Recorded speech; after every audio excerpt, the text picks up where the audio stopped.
Un élément de base que j'aimerais que tu considères pleinement pour recevoir et vivre les guérisons et les délivrances que Dieu veut opérer dans ta vie, c'est que cette révélation que tu es un fils, que tu es une fille de Dieu, soit bien ancrée à l'intérieur de toi.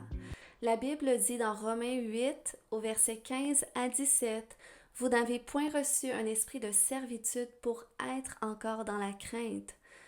Mais vous avez reçu un esprit d'adoption par lequel nous crions Abba, Père. L'Esprit lui-même rend témoignage à notre esprit que nous sommes enfants de Dieu.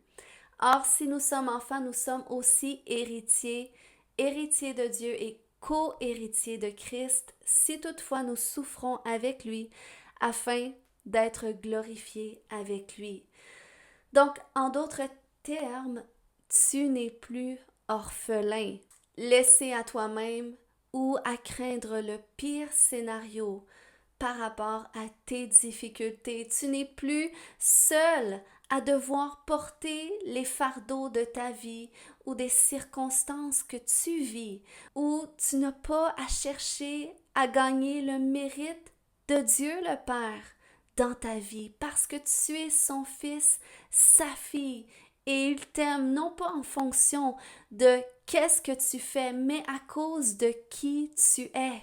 Donc, si nous sommes son enfant, nous pouvons avoir la certitude qu'il désire le meilleur pour notre vie.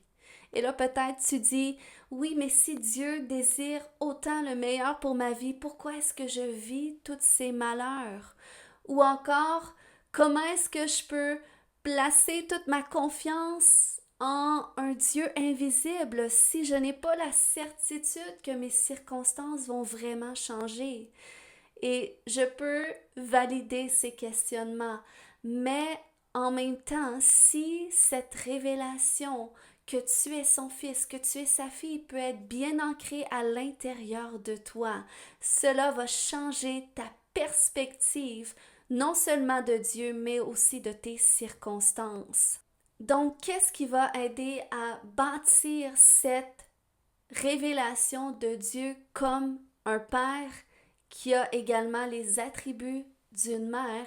Eh bien, c'est que ta conception de ce qu'est un père soit renouvelée. Il y a certaines personnes qui ont eu l'opportunité d'avoir un père modèle dans leur vie et gloire à Dieu pour cela. Mais ce n'est pas la réalité pour tout le monde. Il y a certaines personnes qui ont eu un modèle de père absent et il y a d'autres personnes qui ont eu un modèle de père abusif, sévère ou, difficile. Donc, c'est pour ça que ta définition de ce qu'est un père doit être renouvelé en fonction, non pas de qu'est-ce que tu as connu comme père, mais en fonction de qui Dieu est. Et il est un père qui t'aime d'un amour profond. On voit un exemple dans la parole de Dieu avec l'histoire du fils prodigue. Ce fils-là, un beau jour, il a demandé à son père de lui donner la part de son héritage et il est allé vivre une vie de débauche à cause du style de vie que ce fils a choisi de vivre. Il ne méritait pas ni l'amour ni l'affection de son père. Mais la Bible va nous démontrer dans cette histoire qu'il attendait son fils. Et lorsqu'il a été de retour, eh bien le père a couru serrer son fils à son cou et il a célébré sa vie. Et il a dit dans Luc 15-24, « Car mon fils que voici était mort, il est revenu à la vie. Il était perdu et il est retrouvé. » Et ils commencèrent à se réjouir. Donc voilà comment Dieu le Père est.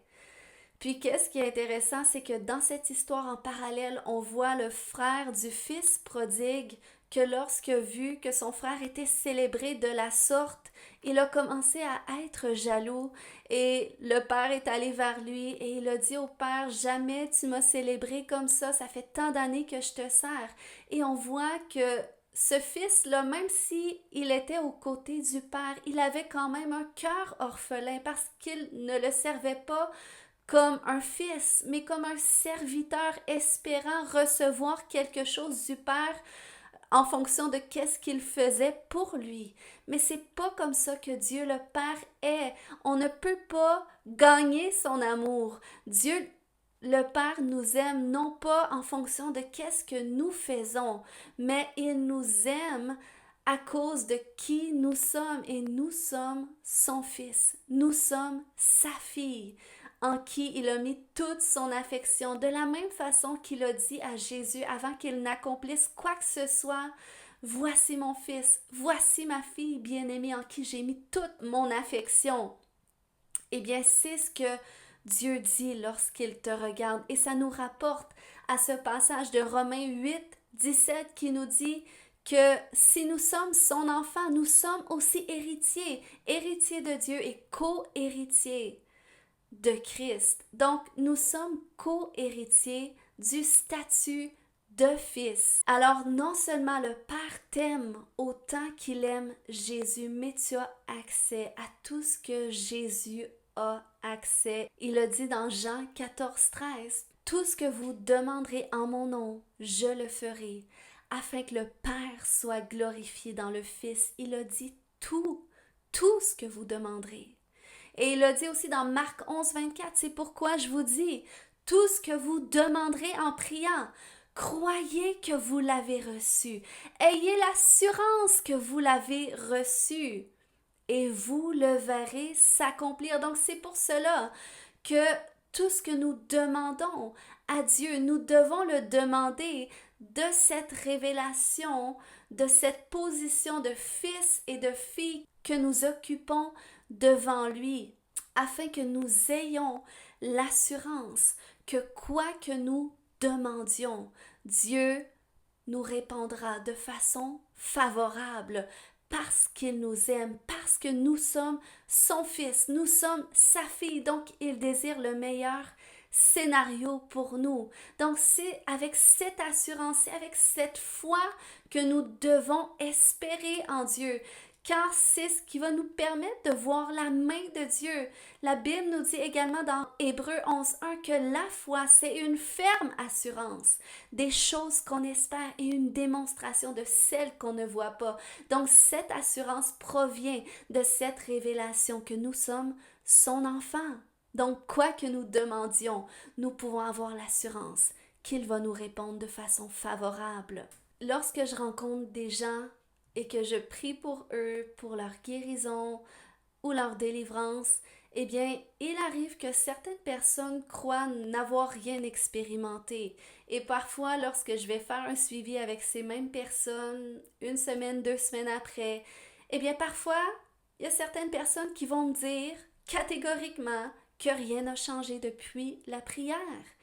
Et lorsqu'ils me disent ces choses-là, eh bien, je sais que le problème, c'est pas que la prière n'a pas été assez puissante, surtout si moi, j'ai prié et j'ai décrété des choses d'un endroit de foi, de cette révélation que je suis la fille à papa et que quoi que ce soit que je demande qui s'aligne avec sa volonté parfaite, je sais que Dieu me l'accorde, eh bien je sais que si ces personnes croient n'avoir rien expérimenté, c'est pas à cause que le ministère qu'ils ont reçu n'était pas assez puissant, mais parfois c'est à cause de la condition du cœur dans lequel ils l'ont reçu. Parce que c'est important si tu désires que Dieu guérisse ton cœur, que Dieu te délivre, que Dieu fasse quelconque miracle dans ta vie.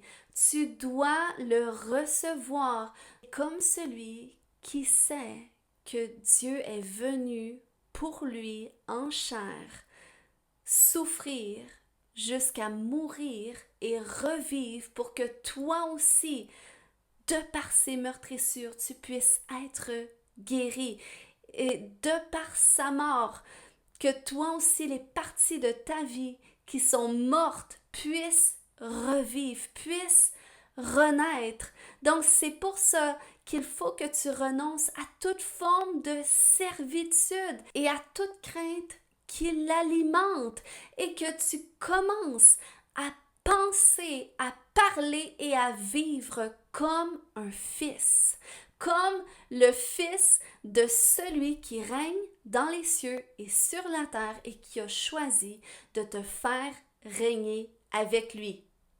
Alors, je veux prier pour toi afin que cette révélation que tu es son fils, que tu es sa fille, soit profondément ancrée à l'intérieur de toi.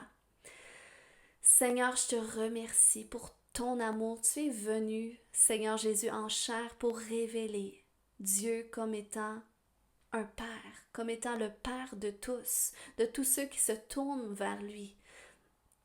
Et Seigneur, je prie aujourd'hui que tu viennes encore une fois confirmer cette révélation, que tu es leur papa et que tu les aimes tellement profondément, que tu as envoyé Jésus en chair pour qu'il meure pour eux, afin qu'eux-mêmes puissent renaître pour toi, qu'ils puissent naître de toi.